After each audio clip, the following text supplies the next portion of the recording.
Good morning. Welcome to East Rosarian Universalist. My name is Tyler Perez. I'll be your worship today, and our speaker is our own Rev Robin. Worship sits on the occupied territory of the Clackamas Chinook people who were forcibly displaced from this land to the Grand Ronde Reservation in 1855. We acknowledge the sacrifices endured by the ancestors of this land and that our presence here today is possible because of the injustices committed against them. We recognize the inherent sovereignty of the Chinook Nation and Confederated Tribes of the Grand Ronde, who carry on the traditions, history, and legacy of ancestors from time immemorial. We build relationships with these communities that foster repair. Take a moment now to meet each other here today, both in the chapel online. So if you're willing and able, please stand and face by the clock on the wall and wave hello to our friends online. Next, turn to your neighbor and say hello.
All right, for our online guests, if you'd like to share a journal during that portion of the service, you can do so by entering it in the YouTube, and those will be shared with everyone here. To identify yourself, you may better acknowledge your.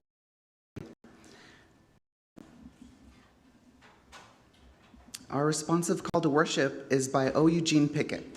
We give thanks this day for the expanding grandeur of creation, worlds known and unknown, galaxies beyond, filling us with awe, our imaginations.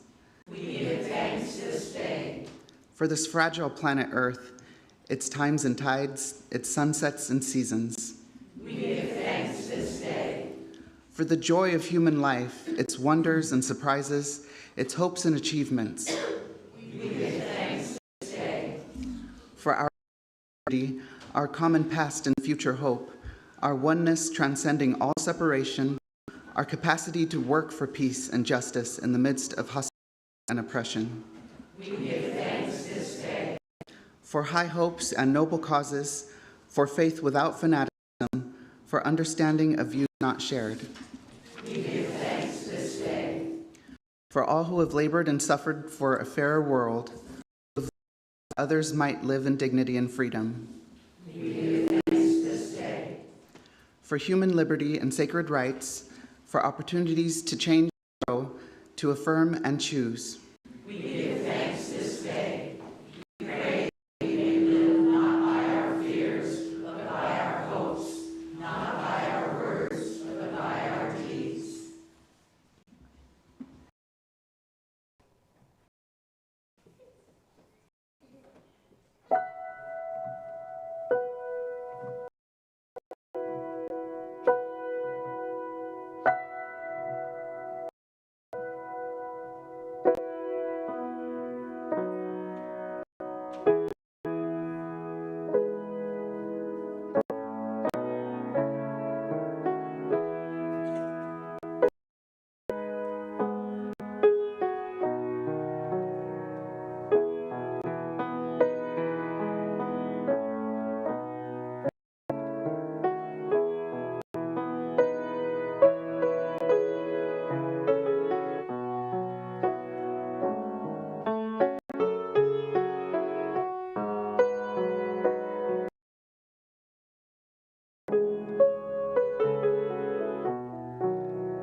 Our chalice lighting is by Marjorie Montgomery.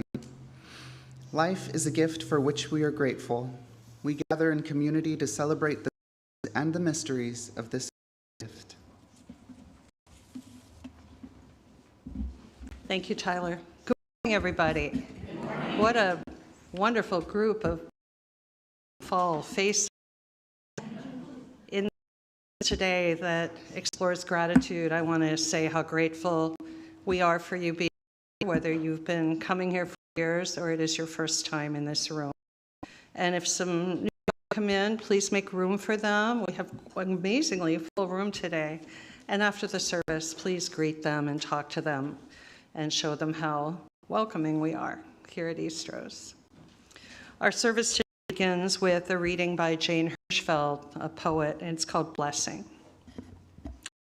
She writes, "Today when persimmons open, today when windows keep its promise to open, today when fires keep its promise to warm, today when someone you love has died, today when someone you love is born, when rain leads to the waiting of roots in their dryness, today when starlight bends to the roofs of the hungry and tired, today when someone sits inside their last, today when heat of their first embrace, today this light bless you. With these friends, bless you. Let the vow of each day, of this day, keep itself wildly and holy, spoken and silence, ties you in sleep, waking, inside.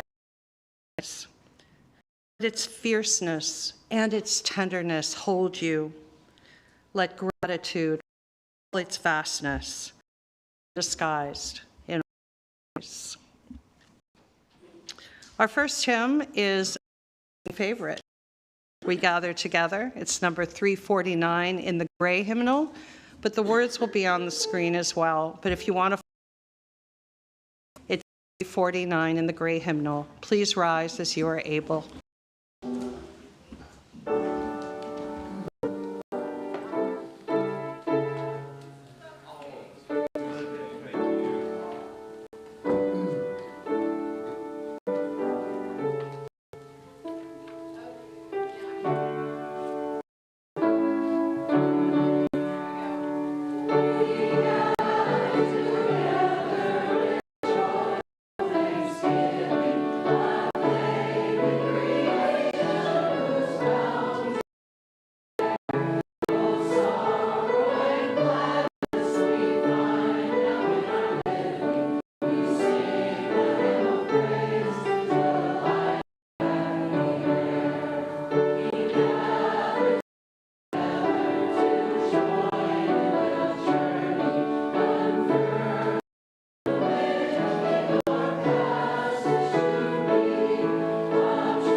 Good morning.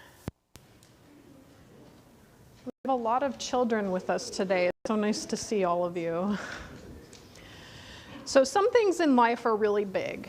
We have challenges and big changes. And some things in life are small, like a ladybug landing nearby, sharing a meal with family and friends. In today's story, we'll meet a young boy who says thank you for all sorts of things he notices throughout his day. The practice of creating the good in your life is called gratitude.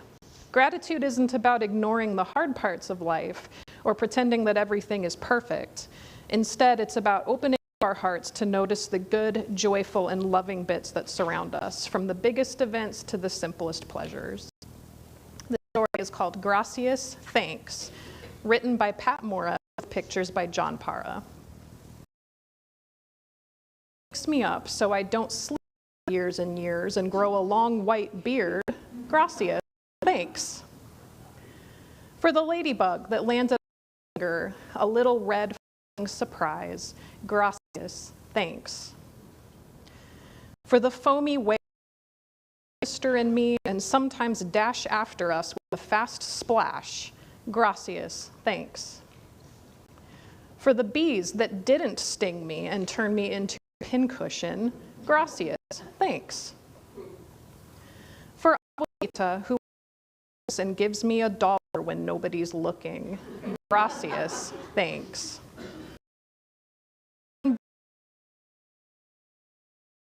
His little parents on top of a tall tree when they misbehave. Gracias, thanks. For the that brought the big fish to my line. Gracias, thanks. For my little brother who threw at my sister and made I fell off my chair. Gracias, thanks. Mom, who found my homework in the trash. Gracias, thanks. For my uncle and his guitar that turns our dogs into howling singers. Gracias, thanks. For my family who clapped even when I tripped on stage in the school play. Gracias, thanks. Into thick syrup we call warm mud when we pour ice cream. Gracias, thanks. It is. For my pajamas, soft, they feel like I'm putting hair. Gracias, thanks. For the cricket hiding when he serenades us to sleep. Gracias, thanks. We can all practice saying gracias, thanks, for the special moments in our day.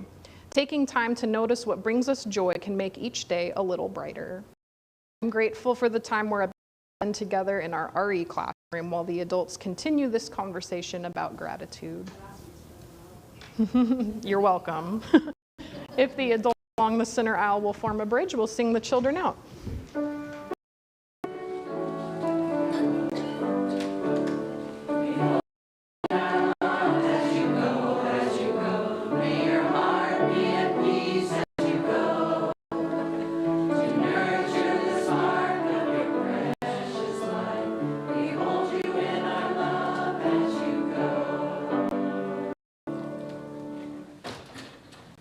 I invite you now into the quiet time in the service when we just breathe, we're present.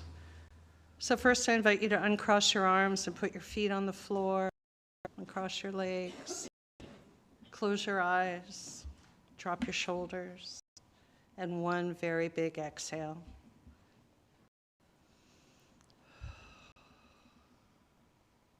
Another big exhale.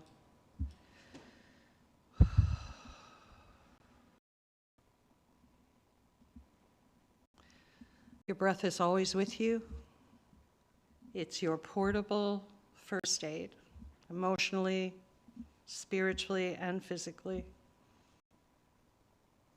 So I invite you to invite spaciousness through your breath by breathing 4 beats in through your nose slowly and 5 or 6 beats out through your mouth slowly. Steady rhythm. See if you are in that rhythm, you can move from the top of your head through your face, your shoulders, and your body, and down your extremities, and to where your feet are grounded to the earth, creating spaciousness, ease, and peace as you go. Let's just breathe.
As you continue breathing, eyes closed, staying with your breath, I offer this meditation to Munson. This time of meditation, may you rest in the ground. In weakness, may you sense the strength of the eternal hills and rest in the grace of the world. In failure or loss, may you be upheld like the buoyancy of water and rest in the grace of the world. In limitation, may you remember that the choice to be as great as the expanse of the sky and rest in the grace of the world. In insecurity, may you feel the solid earth beneath your feet and rest in the grace of the world. In despair, may you hear the joy in birds singing and rest in the grace of the world. In fear, may you feel the warmth of the sun and rest of the world. For a time, I rest in the grace of the world and am free.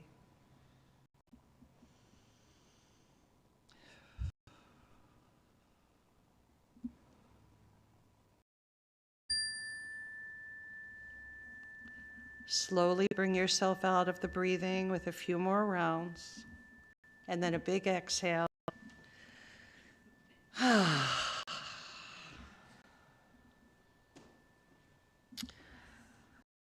Song is For All That Is Our Life. It's number 128 in the gray hymnal, and we will read it.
The Layers by Stanley Kunitz.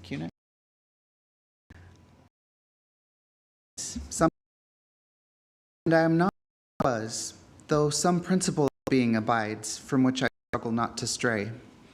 When I look behind, as I am compelled to look before I can gather strength to proceed on my journey, I see the milestones dwindling toward the horizon and the slow fire trailing from the abandoned campsites, over which scavenger angels wheel on heavy wings.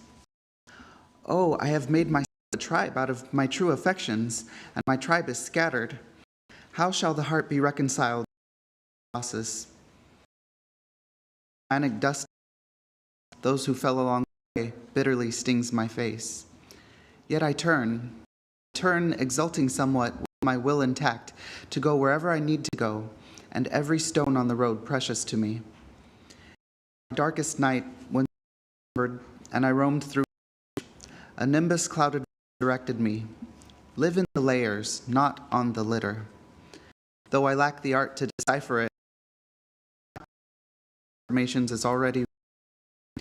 I am not done with my changes, and I am grateful.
Poem entitled Otherwise.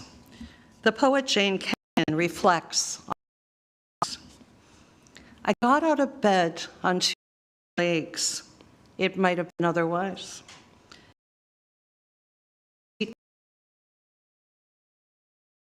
It might have been otherwise. I took the dog uphill to the birch wood all morning. Soon I laid. Might have been otherwise. We ate dinner together at a table with silver cakes. It might have been otherwise. Read in a beautiful painting and planned another day, just like this day. No, be otherwise.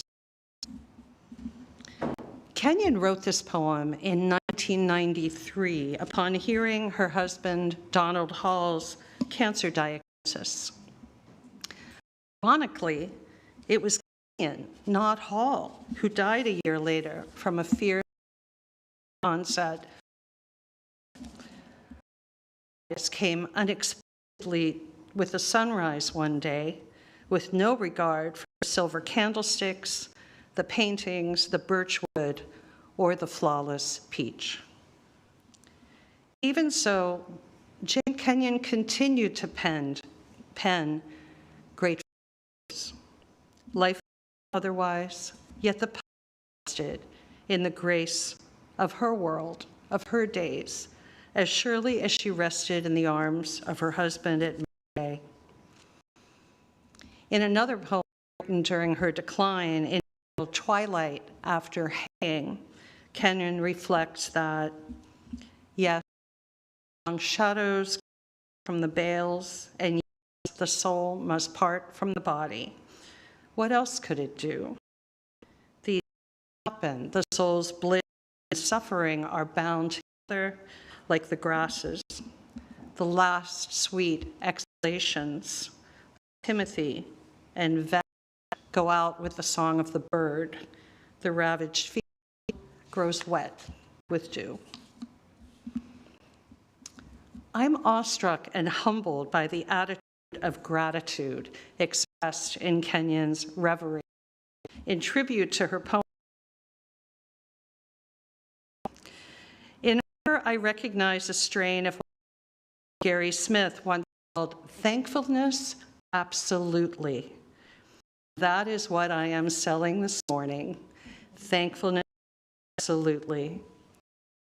The variety of gratitude exists beyond comparison, entitlement, beyond the script, beyond why me. A challenge to be sure in that we are asked gratitude as an issue in a life practice rather than as a response to life events, bad or otherwise. In the competitive society we've created and in which we live, many of us are lured seductively into gratitude by better, entitled to have more than we do. And if you are abused, living without basic needs, oppressed, or unfulfilled in destructive ways, then I would agree that life and should be better or otherwise.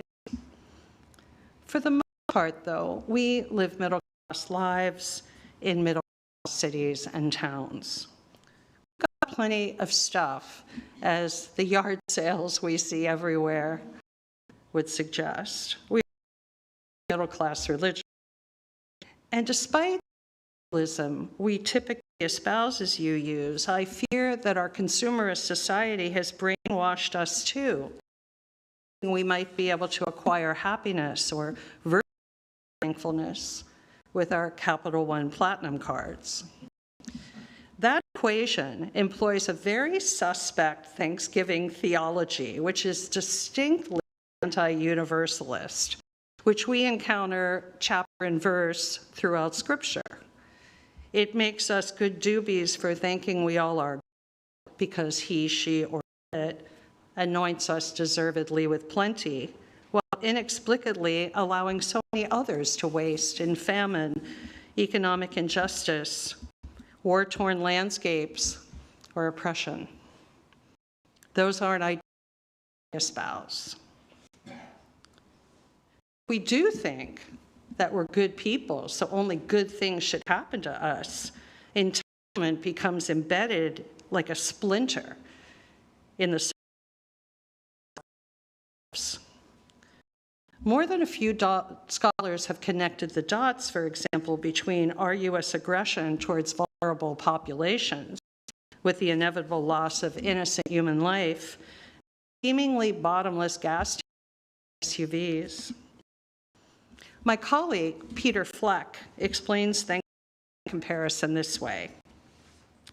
He says it's a kind of food chain gratitude, which at least the person in the next chair or the next hospital bed is sicker than I am, off than I am. It is the kind of thanks that about a missing 11-year-old, we run and hug our child, the type of gratefulness when we read the police blotter, we are relieved that our name has stayed out of it for another. This is the moment we utter that prayer, there but for the grace of God go I. Is this so bad? After all, I look out at a congregation touched by grief and by grace, by illness, death, despair, frustration, malaise, good health, vitality, possibilities, trips to wonderful places. Shouldn't we be thankful that life hasn't gone horribly on us? Sure. I'd argue that other wisdom is truly wise when the comparison remains within the universe of your life.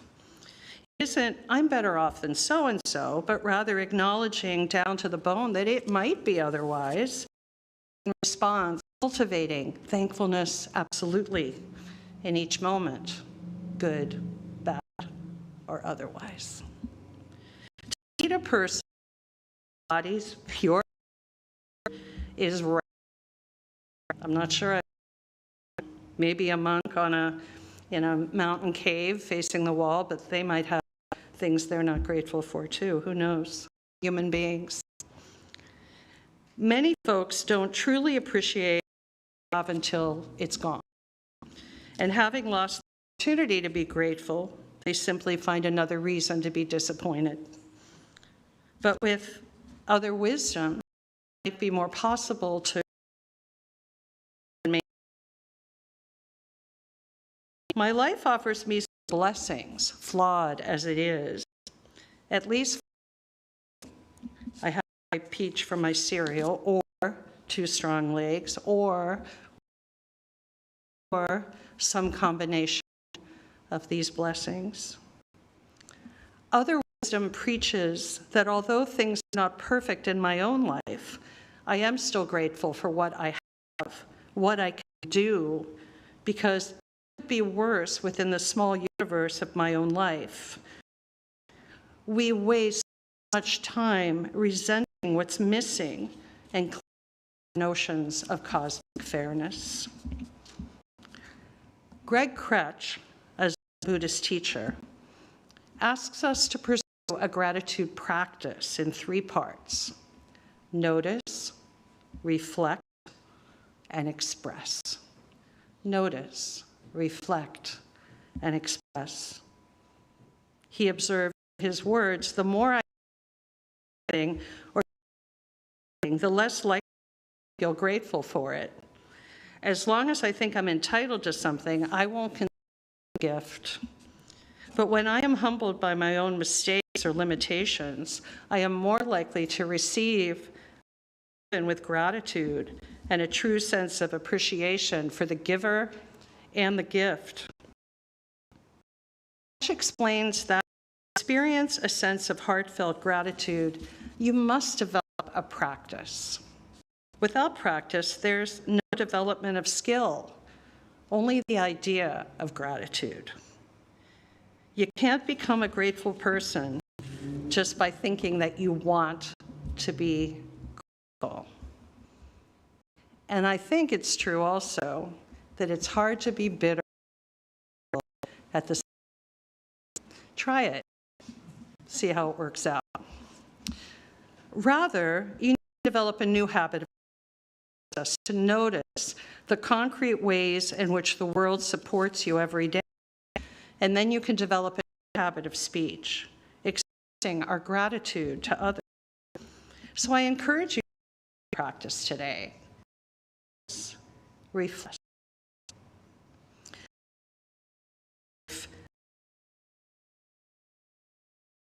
Gathered here today, but I have no way of knowing what that might look like in real time. In a classic art strip, do you remember those? Arlo admits, I'm not thankful the azalea died. I'm not thankful for the interest we pay on our credit card. For everything else, I am grateful. That was a strange sort of blessing, says Janice. Figured it was a heck of a lot faster that way, Arlo responded. Is it realistic to expect Arlo to be grateful for his dead azaleas? Probably not. Yet he gets it partially right. This human finite existence, it's a package deal. The challenge resides in cultivating other wisdom, thankfulness, absolute, and perspective, come what may. Have I mentioned yet how exceptionally hard it is to accomplish this Zen-like gratefulness? I think I've mentioned it once. I'm going to mention it again. It's very tough. Let me be clear, I'm not suggesting that we shouldn't desire any adaptations in our life. That would be impossible, and no suffering martyrs need apply. Am I suggesting grateful for the election or the likely chaos to come? No. But we can be grateful for this community to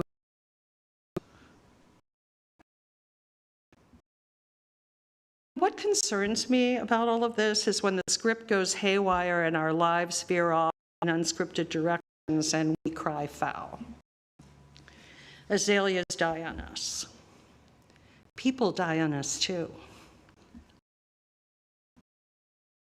We hadn't anticipated enter from stage left while the scenery from some horror movie drops down behind us. And it's not unspiritual or petulant against such injunctions. Yet when we grow bitter because we believe that we are entitled to storybook scripts, the one with perpetual happily ever afters, we run a risk of tumbling on that stage in the dark. Being a good person, it really is no guarantee of end running our karmic journeys. I wish you just look around you here in the sanctuary. We are good people, touched by tragedies. Circumstances could definitely be in many lives, and we don't wish everything that happens to us. That would be impossible and would require us to live like stone, without ego, emotion, desire, or attachment, anything or anyone. In practice, the art of gratefulness is proactive, or both. As we witness and experience life as on the planet, again and again, the amazing mix of sorrow and joy. The personal evolves into the universal, and we can perceive our pieces of a whole and our own disappointments and our own triumphs. We might awaken to the connection between the despair in our individual lives and suffering in the world. And that recognition alone can foster deeper gratitude. So all we need is the proper question to sharpen our perspective. In a story related to Tom Disrood, who serves down at First Unitarian in Portland, the writer Sue Bender and her husband in the 1980s decided they needed to get their financial affairs in order. They met with a lawyer bright November morning, and he asked them, "What would you like to do in case there's an exploding turkey on Thanksgiving?" Exploding turkey, Bender asked. Continues, "What if the whole family was together at the turkey exploded? If the four of you were killed at that moment by an exploding turkey, who would you want to have your worldly goods?" Now, at first, this question was a little unsettling, and it was the image of the bird blowing up in their dining room. But it later turned out to be a very, she writes, made her think about what was most to her. She writes that now, when she has a particularly difficult day, she makes what she calls a gratitude list of all those things she has been thankful for that day, including the absence of exploding turkeys. I do not want any of us experience to exploding turkey on Thursday as some sort of life lesson on, but we strive to cultivate intentionality and awareness about gratitude. As my colleague Tom Disrood suggests, a life of thankfulness comes from putting ourselves forward in the world and seeing ourselves separate but connected. We see that we are not alone, but in relationship with everything. We allow ourselves to fall down and embrace some mystery, both beyond us and within us. Shakespeare put these words in the mouth of Henry IV. "O Lord, that lends me life, lend me a heart replete with thankfulness." Shakespeare's God is a universal life-affirming God who equates gratitude with being alive. Ultimately, that is what's meant by thankfulness, absolutely. Gratitude in spite of or because of the way it might be otherwise, for better or worse. An attitude of gratitude that may empower us to stop looking at the lives planned in order for us to open our hands to accept the life awaiting us, or otherwise. Be aware, like Jane Kenyon, that it might be otherwise, to paint a thank you note on your palm for the two strong legs, the respite at noontime, the kettle boiling over, the chapel of eggs, the ravaged field growing wet with dew, the air-dying wishbone on Thanksgiving Eve. To notice, reflect, and express. To utter that one all-purpose prayer from the depths of a grateful, hungering heart. Thank you, thank you, thank you for lending me this life, good, bad, or otherwise. Absolutely. So may it be for us. Blessed be and blessed we, and amen. Our final is number 1007, Little Teal Hymnal. There's a river flowing in my soul. The words will also be on the screen. Please rise as you are able.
Each week, bistros take an offering to support this church and to share with a community nonprofit. This quarter, half of our offering will go to NAYA, Native American Youth and Family Center, which serves self-identified Native Americans, infant to elder, from across the Portland metropolitan area. Their aim is to enhance the diverse strengths of youth and families in partnership with the community through cultural identity and education. They believe that traditional cultural values are integral to regaining sovereignty and building self-esteem. NAYA values respect for the environment, places the larger community before and they promote health through positive alternatives to high-risk behaviors and promote the values of sobriety, family stability, culture, active lifestyles, and education. If you're attending online, you may donate by visiting our website and clicking the donate button, or you may scan the QR code on the screen. If you're here for the first time, we invite you to let the pass and truly be our guests. The congregation will now be most gratefully received.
right, please remain and sing our song of gratitude, 1010 in the teal hymnal. We give thanks. The words will be on the screen.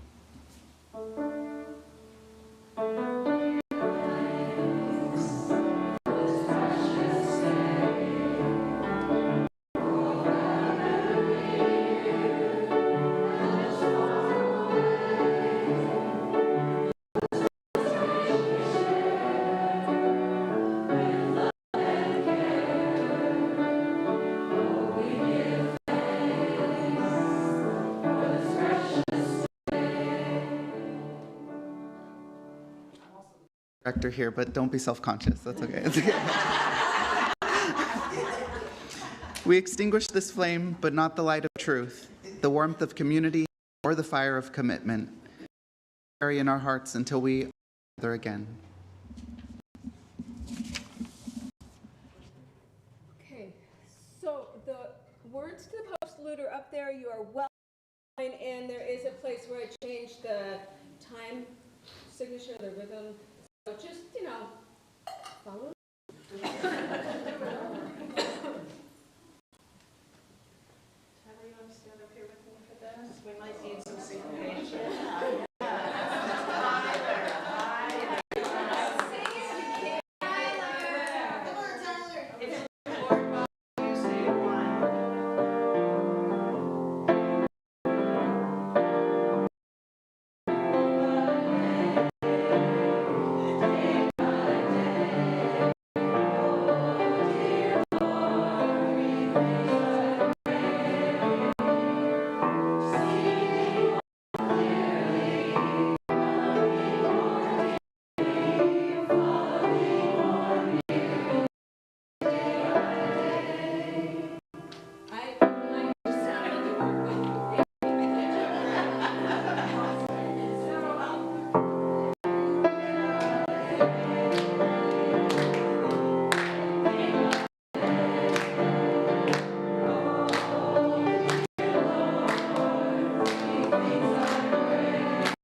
All right, announcements. Not many. To make sure that you get distros on Thursday. There's a sign-up sheet on the bulletin board in the hall, and Petals has a link to it. It's going to be at 3 o'clock, and we're going to eat at 4. It's going to be really fun. So please don't be alone on Thanksgiving. No. All right.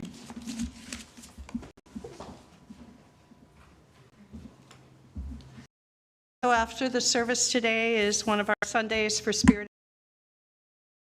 Like to be part of that, you can get your coffee and come back. We'll form a circle. We'll talk about the service today and other things that might come up. And I want to thank everyone who came out for the happy hour on Friday. Ruth, we were a little surprised by the response, and it was delightful, and we'll have another one. We're looking for a date in January, and maybe we'll plan the seating a little more carefully. But it was so great to be out with you. It was a lot of fun. And there are other activities coming up that will also be fun over the next couple months for us to be together. So you may have noticed we changed the order of the service a little bit, and we're going to keep it this way, where we have moved the benediction to the end so the service doesn't feel like it just kind of drops off into oblivion. So here we go. The benediction today is I Will Not Die an Unlived Life by Donna Markova. I will not die an unlived life. I will not live in fear of falling or catching fire. I choose to inhabit my days to allow my living to open me, to make me less afraid, more accessible, to loosen my heart until it becomes a wing, a torch, a promise. I choose to risk my significance, to live so that which came to me as a seed goes on next as a blossom, and that which came to me as a blossom goes on as fruit. So may it be, blessed be, and amen. And I hope you'll all join now for our visiting time in the Thatcher Room. Go in peace. And thank you to all who participated today.